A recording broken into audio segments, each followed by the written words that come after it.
करो ये 6 काम, भाग्य के सारे दरवाजे खुल जाएंगे। इसी के साथ इस वीडियो में हम जानेंगे कुछ ऐसे संकेतों के बारे में जिनसे आप पहले ही जान सकते हैं कि आपके जीवन में अब अच्छा समय आने वाला है। जल्द ही आने वाले समय में आपको धन की प्राप्ति होगी। और इसी के साथ हम जानेंगे कि सुबह के समय कौन से ऐसे काम है जो नहीं करने चाहिए, वरना आपके घर से माँ लक्ष्मी नाराज होकर चली जाती है। तो दोस्तों, पूरी जानकारी के लिए इस वीडियो को अंत तक जरूर देखिएगा। नमस्कार दोस्तों, स्वागत है आप सभी का एक बार फिर से। दोस्तों, सच्ची श्रद्धा से कमेंट्स में जरूर लिखे हर हर महादेव। दोस्तों, आज की इस वीडियो में हम आपको वास्तु शास्त्र के बहुत ही अनोखे और अद्भुत विचारों के बारे में बताने जा रहे हैं। जी हाँ दोस्तों, वास्तु शास्त्र में बताया जाता है कि अगर आप अपने भाग्य के दरवाजों को खोलना चाहते हैं तो जैसे ही आप सुबह उठते हैं तो आपको सबसे पहले ये 6 काम जरूर कर लेने चाहिए। दोस्तों, घर के बड़े बुजुर्ग हमेशा कुछ न कुछ सिखाते रहे हैं जिससे जीवन में कुछ समस्या न हो।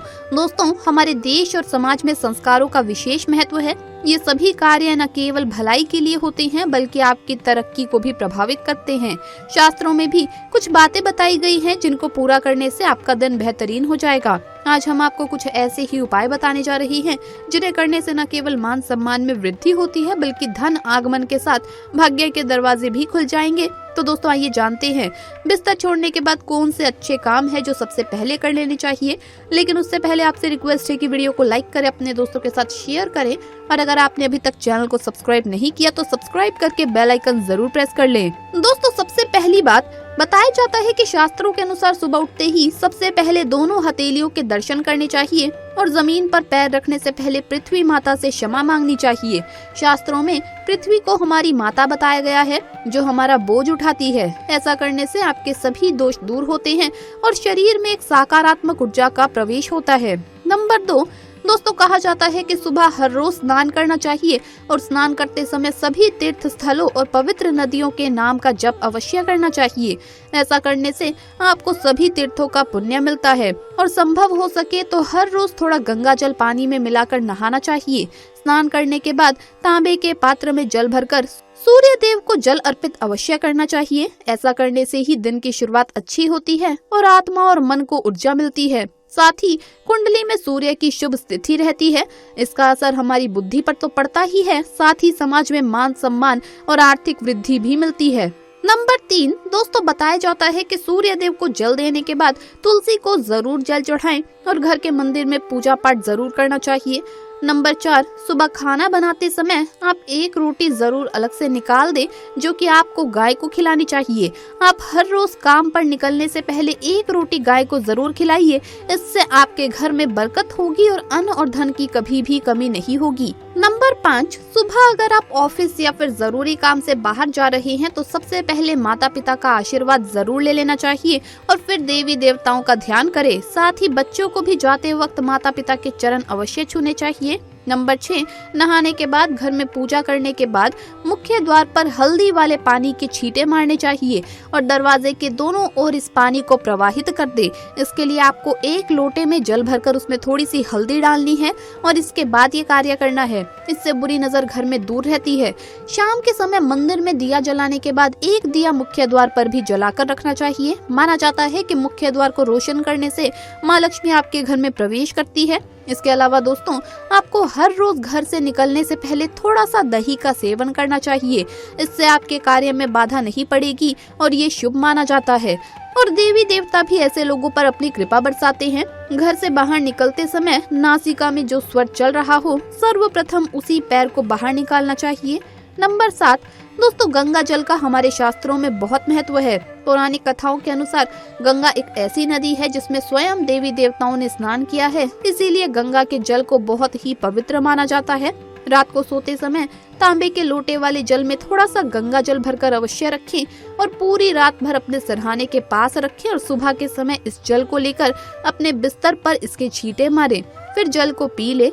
नियमित ऐसा करें। भगवान कृष्ण कहते हैं, नियमित जो व्यक्ति ऐसा करता है उसे युगों युगों की प्राप्ति हो जाती है।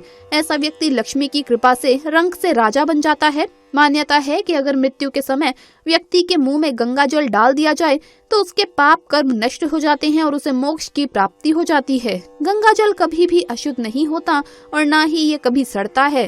नंबर 8, दोस्तों, भगवान श्री कृष्ण कहते हैं, जब आप किसी अच्छे काम के लिए बाहर जाएं तो मीठा अवश्य खा लेना चाहिए, लेकिन याद रहे सुबह के समय मीठा खाना सर्वोत्तम माना गया है। इससे आपके अच्छे रास्ते खुल जाते हैं और आप जो भी चाहोगे सब कुछ प्राप्त हो जाएगा। दोस्तों, भगवान श्री कृष्ण ने ये भी बताया है कि माथे पर चंदन का तिलक मनुष्य को विजय प्राप्त कराता है, इसीलिए माथे पर चंदन का तिलक अवश्य लगाना चाहिए। शास्त्रों में बताया गया है कि सुबह के समय माथे पर तिलक लगाकर जो भी व्यक्ति बाहर निकलता है उसके ऊपर सदैव ईश्वर की कृपा बनी रहती है और उसका कोई भी बाल बाका नहीं कर पाता।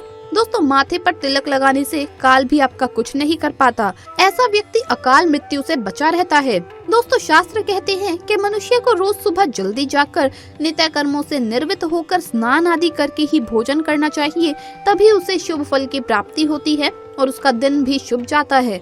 इसके अलावा शास्त्रों में कुछ ऐसी चीजों के बारे में भी बताया गया है कि अगर व्यक्ति सुबह के समय इन चीजों के दर्शन कर ले तो उसके जीवन में सुख समृद्धि आने का संकेत मिलता है। तो चलिए जान लेते हैं उन चीजों के बारे में जो कि पहले ही बता देती है कि अब आपका अच्छा समय आने वाला है। पहली चीज, अगर किसी व्यक्ति को सुबह के समय अपने आसपास कोई सफेद रंग के फूल के दर्शन हो जाएं तो उसे समझ जाना चाहिए कि उसका दिन अच्छा बीतने वाला है, क्योंकि इसे शांति का प्रतीक माना जाता है। दूसरी चीज, सुबह के समय उठते ही अगर आपको अपने द्वार पर गाय दिखाई दे जाए या उसकी आवाज सुनाई दे तो समझ जाना चाहिए कि आपके लिए दिन बहुत ही ज्यादा शुभ होने वाला है। आपके सभी काम बनेंगे और अगर आपका कोई कार्य बहुत समय से अटका हुआ है तो वो भी आज पूरा होने वाला है। सुबह सुबह द्वार पर गाय का दिखना धन प्राप्ति का संकेत माना जाता है। तीसरी बात, सुबह के समय नारियल, शंख, मोर या हंस आदि का दिखाई देना भी बहुत ही ज्यादा शुभ माना जाता है। इससे व्यक्ति की तरक्की होती है और उसके जीवन में चल रही सभी परेशानियों से उसे मुक्ति मिलती है। चौथी बात, अक्सर घर के सामने गाय के गोबर कर देने से लोग परेशान हो जाते हैं, लेकिन ज्योतिष शास्त्र कुछ और ही कहता है। ज्योतिष शास्त्र के अनुसार इसे अच्छा संकेत माना जाता है। कहते हैं कि इससे देवी लक्ष्मी प्रसन्न होती है और घर में उनका आगमन होता है।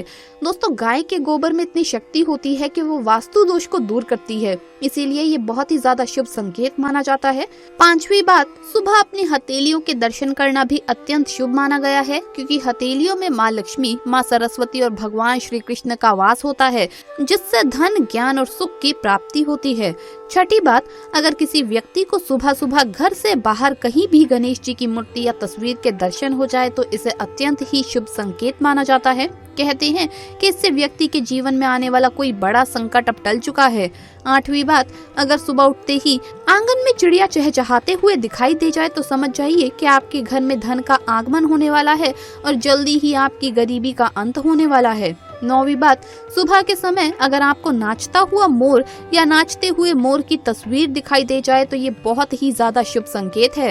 इससे घर में खुशहाली आने के साथ सुखद समाचार मिलने की संभावना होती है। तो ये थे वो संकेत जो आपको अच्छा समय आने से पहले ही बता देते हैं कि अब आपके जीवन में धन का आगमन होगा और साथ ही आपकी सभी परेशानियां अब दूर होने वाली हैं। इसी के साथ दोस्तों, इस बात का खास ख्याल रखें कि सुबह का माहौल घर में सुखमय होना चाहिए, वरना घर में कुछ भी अच्छा नहीं बीतेगा। कई लोगों के घरों में सुबह का माहौल ऐसा बन जाता है कि सुबह उठते ही कलेश होना, कटु वचन, अपशब्दों का प्रयोग होना, चाहे वो पति पत्नी के बीच में हो, माँ बच्चों के बीच में हो या फिर घर के अन्य सदस्य के साथ ही क्यों ना हो। जिस घर में सुबह उठते ही कलेश का वातावरण बनता है तो ऐसे घर से माँ लक्ष्मी तुरंत ही चली जाती है। इसीलिए सुबह उठने के बाद एक दूसरे के साथ मीठे वचनों में ही बात करनी चाहिए। तो दोस्तों, आपको ये वीडियो कैसा लगा हमें कमेंट्स में जरूर बताएं। इस वीडियो को लाइक करें, अपने दोस्तों के साथ शेयर करें और अगर आपने अभी तक चैनल को सब्सक्राइब नहीं किया तो सब्सक्राइब करके बेल आइकन जरूर प्रेस कर ले। जल्द मुलाकात होगी अगली वीडियो में। हर हर महादेव, जय महाकाल।